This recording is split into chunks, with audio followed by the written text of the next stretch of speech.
تو یہ حضور کا جملہ کتنا خوبصورت ہے، اور اگر نہیں ہم اللہ کی تقسیم پہ راضی ہوں گے تو کیا کریں گے؟ حدیث میں آتا ہے جب بچہ شکم مادر میں 120 دن کا ہوتا ہے تو فرشتہ آ کے 4 چیزیں لکھ جاتا ہے، ان میں سے ایک چیز اس کا رزق ہے کہ ساری زندگی میں اس کو کتنا رزق ملے گا۔ اب جتنا لکھا گیا ہے الٹی چھلانگے بھی لگائے اس سے زائد نہیں ملے گا، اور جب لکھا گیا ہے اس سے پہلے نہیں ملے گا۔ تو پھر اس رزق کے لیے ٹینشن کی ضرورت کیا ہے؟ رزق کے لیے کام کرے، محنت کرے۔ شاید میں نے کسی درس قرآن میں اس حوالے سے بات کی تھی۔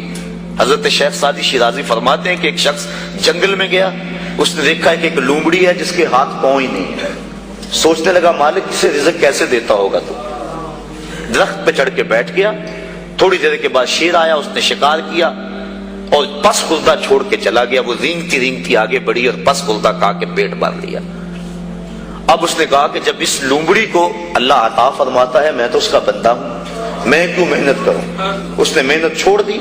ایک دن فاقے سے کاٹا، دوسرا دن فاقے سے کاٹا، تیسرے دن جب حالت غیر ہونے لگی تو آواز آئی، بندے میں لومڑی کو بغیر کسی محنت کے دے سکتا ہوں، تجھے نہیں دیکھ سکتا، تجھے بھی عطا کر سکتا ہوں، لیکن لومڑی نہ بن، شیر بن، خود کما اور اوروں کو بھی کھلا، نہ کہ لومڑی کی طرح جو ہے وہ بن کے بیٹھ جائے۔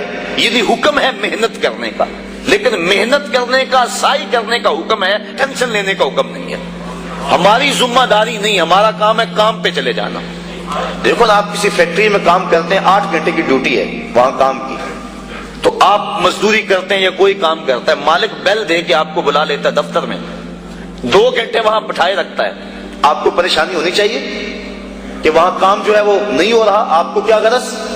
جس نے کام پہ لگایا اس نے بلایا، مجھے تو مہینے کے بعد پوری تنخواہ ملے گی چاہے سارا دن بٹھائے رکھے۔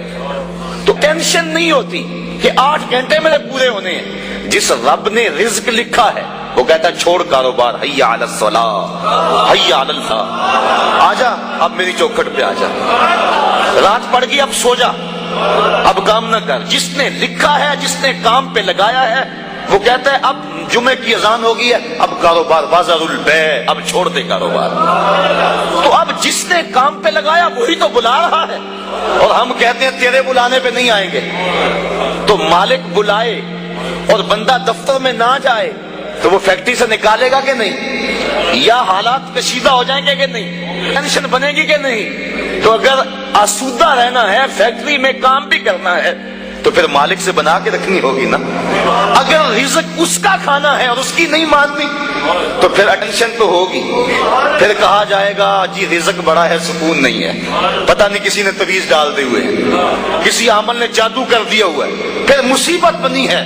لیکن اگر اس کی مان لیں، جب کہتا ہے کام پہ جاؤ کام پہ چلے جاؤ، اور جب کہتا ہے مسجد میں آ جاؤ مسجد پہ آ جاؤ، اور جب کہتا ہے اب سو جاؤ اس وقت سو جاؤ، کہتا ہے اب تہجد ہوگی اٹھ کے مصلی بچھا لو، مصلی بچھا لو، جو کہتا جائے کرتے رہو، تمہیں ٹینشن نہیں ہوگی، زندگی کی بہاریں نصیب ہو جائے۔ حضور نے ارشاد فرمایا اللہ کی تقسیم پہ راضی ہو جاؤ، اللہ کی تقسیم پہ راضی ہو جاؤ، تم غنی بن جاؤ گے، تم گداگر نہیں رہو گے، تم گداگر نہیں رہو گے، غنی بن جاؤ گے، کروڑ پتی ہو کر بھی کمینے نہیں ہوگے، تمہاری جیب میں کچھ بھی نہیں ہوگا لیکن غنا کی سلطنت کے بادشاہ ہوگے۔ اس کی تقسیم پہ راضی ہو جاؤ۔